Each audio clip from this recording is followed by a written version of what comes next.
Hello, नमस्कार दोस्तों, मेरा नाम राहुल सागर है और स्वागत है आप सभी का मेरे YouTube channel study with Rahul Sagar में।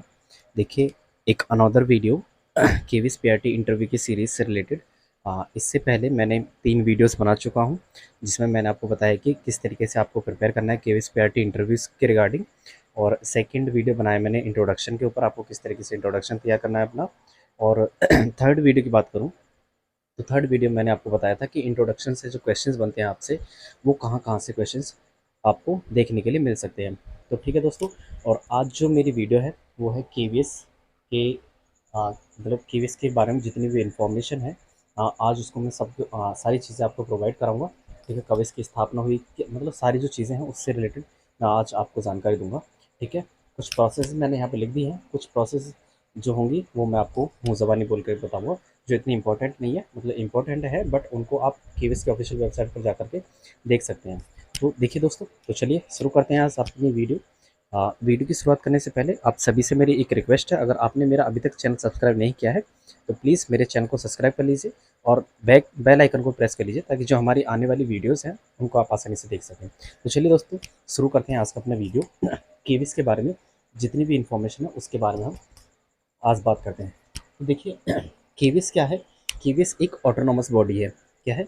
एक ऑटोनॉमस बॉडी है। वहीं पर मैं हिंदी में बात करूँ तो ऑटोनॉमस बॉडी को कहते हैं स्वायत्त स्वायत्त अंग, मतलब कि स्वायत्त संस्था है, एक ऑटोनॉमस बॉडी है। ठीक है, under the ministry of government, under the ministry of education, government of India.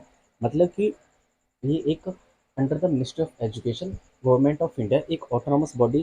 कहने का मतलब ये है कि इसको ना खुद पर ही खुद से शासन करने का अधिकार है। स्वशासित बॉडी है।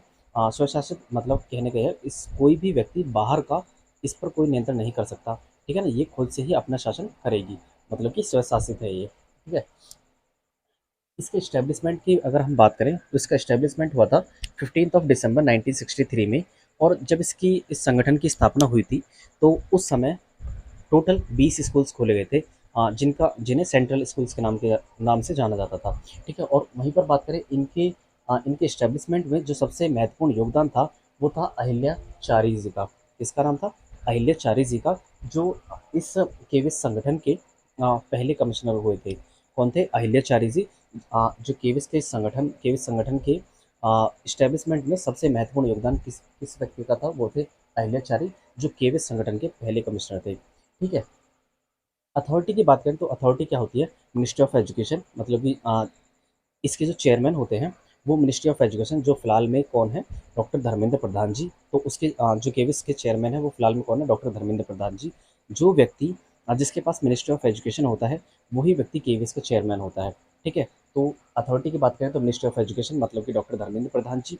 वहीं पर बात करें तो चेयरमैन हो गए वही डॉक्टर धर्मेंद्र प्रधान जी, जिनके पास क्या है? Ministry of education. ठीक है, मतलब हमेशा वो ही रहता है जो व्यक्ति मिनिस्ट्री ऑफ एजुकेशन को संभाल रखता है, वो ही केवीएस संगठन का चेयरमैन होता है। ठीक है, और इस चेयरमैन के अलावा भी डेप्यूटी चेयरमैन होते हैं। डेप्यूटी चेयरमैन मतलब कहने का ये है कि वो लोग जो स्टेट में शिक्षा मंत्री हैं, मतलब जो स्टेट की मिनिस्ट्री ऑफ एजुकेशन को संभाले हुए हैं, वो डेप्यूटी चेयरमैन होते हैं। और ये जो डेप्यूटी चेयरमैन होते हैं ये 25 रीजनल ऑफिसेस को संभालते हैं। 25 रीजनल ऑफिसेस को संभालते हैं। इसके एडमिनिस्ट्रेशन में केवीएस की बात करें तो केवीएस के एडमिनिस्ट्रेशन में 3 लेवल पर एडमिनिस्ट्रेशन, इसका जो प्रशासन होता है वो होता है। पहला हो गया हेडक्वार्टर, दूसरा हो गया 25 रीजनल ऑफिसेस, जिसके एक रीजनल ऑफिस के अंडर में 45 से 50 केवीएस स्कूल्स आते हैं। ठीक है, उसके बाद हो गया 3 लेवल की बात करें जिसमें आगे भी डिटेल में डिस्कस करूंगा। एक हो गया हेडक्वार्टर, 25 रीजनल ऑफिसेस, फिर प्लस हो गया क्या? हर एक केवीएस विद्यालय की क्या होती है? एक कमेटी होती है। ठीक है, जिसको चलाने का कार्य वो करती है। तो मैंने आपको बता दिया कि चेयरमैन कौन होता है और डेप्यूटी चेयरमैन कौन होता है। ठीक है, वहीं पर बात करें कमिश्नर की, तो इसके जो फिलहाल में कमिश्नर हैं उनका नाम क्या है? निधि पांडे जी, जो कौन है? आईआईएस है। कमिश्नर के हाथ में ही देखिए, चेयरमैन तो होता है कौन? मिनिस्टर ऑफ एजुकेशन, जो फिलहाल में कौन है? ऑनरेबल धर्मेंद्र प्रधान जी, डॉक्टर धर्मेंद्र प्रधान जी। लेकिन कमिश्नर जो है वो कौन है? निधि पांडे जी। जो रियल वर्किंग पावर्स होती हैं, ठीक है, रियल वर्किंग पावर्स किसके हाथ में होती है? वो कमिश्नर के पास में होती है। और जो फिलहाल में कौन है? निधि पांडे जी। इसके अलावा भी कई पोस्ट होती हैं कमिश्नर की भी, एडिशनल कमिश्नर की पोस्ट होती हैं, वह चाहे वो फाइनेंस को लेकर के, additional commissioner post for finance administration को लेकर के है, उनको आप केवीएस की वेबसाइट पर देख सकते हैं, वो इतना इंपॉर्टेंट नहीं है। जॉइंट कमिश्नर्स वगैरह भी होते हैं, उनके बारे में भी आपको इतना जानना ज़रूरी नहीं है, बट आपको पता होना चाहिए कि जो फिलहाल में कमिश्नर हैं वो कौन है। उनका नाम क्या है? निधि पांडे जी। ठीक है, अब बात कर लेते हैं कैंपसेस, मतलब कि स्कूल कितने हैं। टोटल स्कूल्स की अगर हम बात करें तो टोटल केवीएस स्कूल्स की संख्या कितनी है? 1253। ठीक है, और उन्हीं 1253 स्कूल्स में से 3 जो स्कूल्स हैं वो कहाँ पर हैं? अब्रॉड में, मतलब कि विदेश में हैं। ठीक है, तो टोटल स्कूल्स कितने हैं? टोटल कैंपसेस कितने हैं? 1253, जिनमें से 3 अब्रॉड हैं। एक कहाँ पर है? मॉस्को। दूसरा कहाँ पर है? तेहरान। और तीसरा कहाँ पर है? काठमांडू। मतलब कि मॉस्को क्या है? The capital of Russia. ठीक है, और वहीं पर बात करें तेहरान की, तो तेहरान क्या है? Capital of Iran. ठीक है, और वहीं पर बात करें हम काठमांडू की, तो काठमांडू क्या है? Capital of Nepal.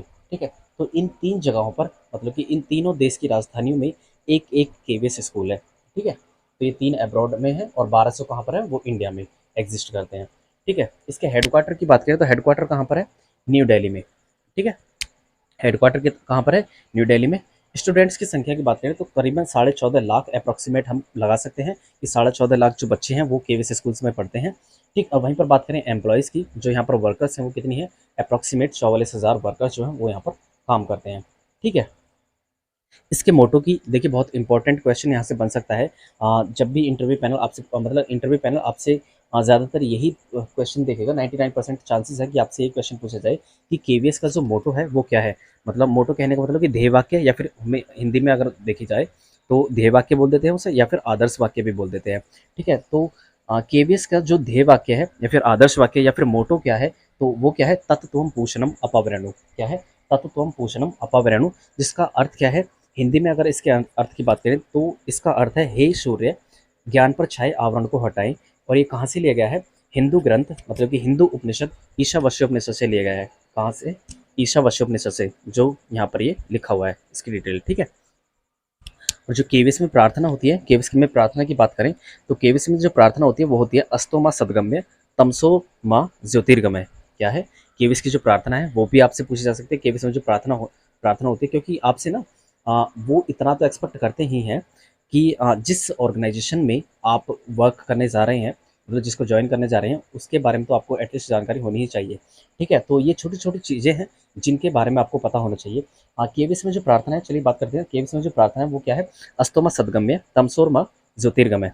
ठीक है, इसके अर्थ की बात करें तो इसका अर्थ होता है हिंदी में, असत्य से सत्य की ओर ले चलो, मुझे अंधकार से प्रकाश की ओर ले चलो, या फिर मुझे मृत्यु से अमरता की ओर ले चलो।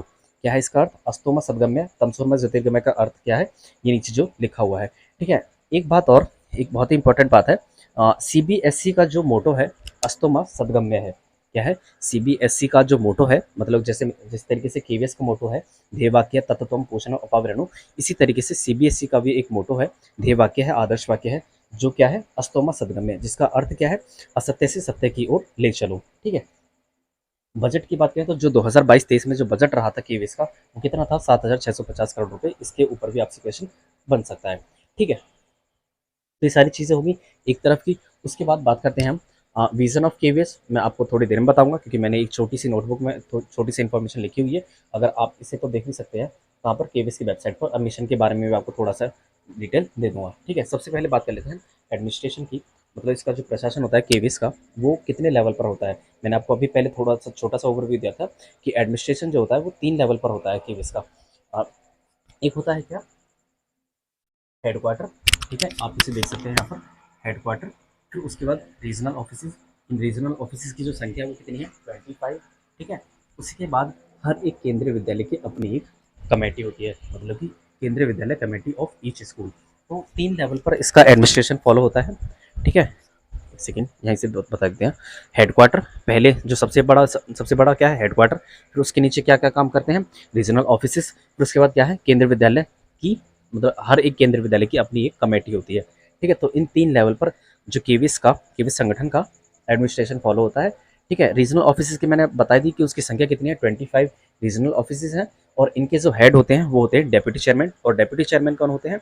जो हर एक स्टेट के शिक्षा मंत्री होते हैं, वही क्या होते हैं? डेप्यूटी चेयरमैन होते हैं। और इन रीजनल ऑफिस की संख्या कितनी है? 25 है। तो इसी हिसाब से डेप्यूटी चेयरमैन जो होंगे वो कौन होंगे?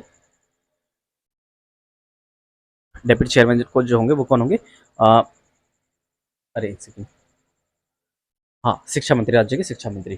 ठीक, इनके अंडर में एक एक रीजनल ऑफिस के अंडर में कितने आते हैं, 45 से 50 स्कूलों का एक क्लस्टर आता है। ठीक है, मतलब एक रीजनल ऑफिस 45 से 50 केवीएस स्कूलों के क्लस्टर का प्रबंधन करते हैं। ठीक है, इनमें से एक 3 इंपॉर्टेंट समिति हैं जो स्थायी हैं। एक है वित्त समिति, जिसे हम इंग्लिश में बोलेंगे फाइनेंस कमेटी, और सेकंड की बात करें तो क्या है, वर्क कमेटी, मतलब कि कार्य समिति, और तीसरी की बात करें तो तीसरी क्या है, एकेडमिक एडवाइजरी कमेटी, मतलब कि शिक्षा सलाहकार समिति। ठीक है, ये एक नॉन प्रॉफिटेबल ऑर्गेनाइजेशन है, और इसके अंदर भी 5 जीट है। जीट कहने का मतलब ये है कि इसकी फुल फॉर्म की अगर बारे में बात करूँ तो जीट की फुल फॉर्म होती है zonal institute of education and training. मतलब यहाँ पर प्रशिक्षक जो होते हैं उनकी ट्रेनिंग और एजुकेशन का काम क्या करते हैं, ये जीट करती हैं। ठीक है, और एक ये 4 पॉइंट्स रह गए हैं, केवीएस के एडमिशन प्रोसेस क्या है, और कुछ इंपॉर्टेंट फैक्ट्स हैं जिनके बारे में मैं अब आगे बताता हूँ। देखिए, इसके लिए मुझे जो विजन ऑफ केवीएस और mission of KVS and KVS admission process और इंपॉर्टेंट फैक्ट्स, इनके बारे में अभी थोड़ा सा एक नोटबुक ले लेता हूँ, उनसे बता देता हूँ।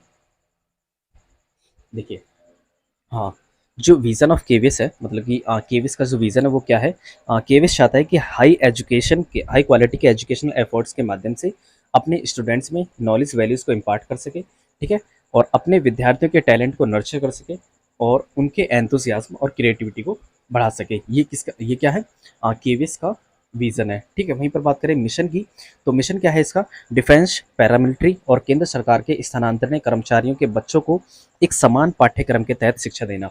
जो transferable service providers of central government के बच्चे होते हैं, जिनका एक जगह से दूसरी जगह पर ट्रांसफ़र होता रहता है, उनके बच्चों के उनके बच्चों को एक समान पाठ्यक्रम के तहत शिक्षा देना। ठीक है, मतलब एक समान सिलेबस के तहत, एक समान करिकुलम के तहत उनको शिक्षा देना। ठीक है, इसका क्या है, मिशन है। और वहीं पे बात करें तो स्कूल एजुकेशन को उत्कृष्टता के शिखर पर पहुंचाना, और सीबीएसई, एनसीईआरटी जैसे अन्य शैक्षिक निकायों के सहयोग से एजुकेशन में प्रैक्टिकलिटी और इनोवेशंस को बढ़ावा देना। ठीक है, और बच्चों में राष्ट्रीयता और भारतीयता की भावना को विकसित करना। ठीक है, ये चीज़ होगी। और कुछ इंपॉर्टेंट पॉइंट्स है, जैसे कॉमन टेक्स्ट बुक्स, ठीक है, जैसे एनसीईआरटी वगैरह वो फॉलो होती हैं, और बाइलिंगुअल मीडियम होता है यहाँ पर। ठीक है, और वहीं पर बात करें तो जो ऑल केंद्रीय विद्यालय हैं वो एफिलिएटेड किससे होते हैं, सीबीएसई से, मतलब कि central board of secondary education से। इसके ऊपर भी मैं वीडियो बनाऊंगा सीबीएसई के ऊपर, क्योंकि यहाँ से भी क्वेश्चन आपसे बन सकते हैं। ठीक है, वहीं पर बात करें को एजुकेशनल कंपोजिट स्कूल्स हैं, मतलब कि लड़के और लड़के दोनों के लिए हैं, और संस्कृत को यहाँ क्लास 6 से 8 तक पढ़ाया जाता है। संस्कृत को यहाँ से क्लास 6 ऑनवर्ड से पढ़ाया जाता है। ठीक है, मतलब छठी से आगे पढ़ाया जाता है, और टीचर पीपल रेशियो कितना रहता है, अप्रोप्रिएट, जो आरटी एक्ट के अकॉर्डिंग होता है।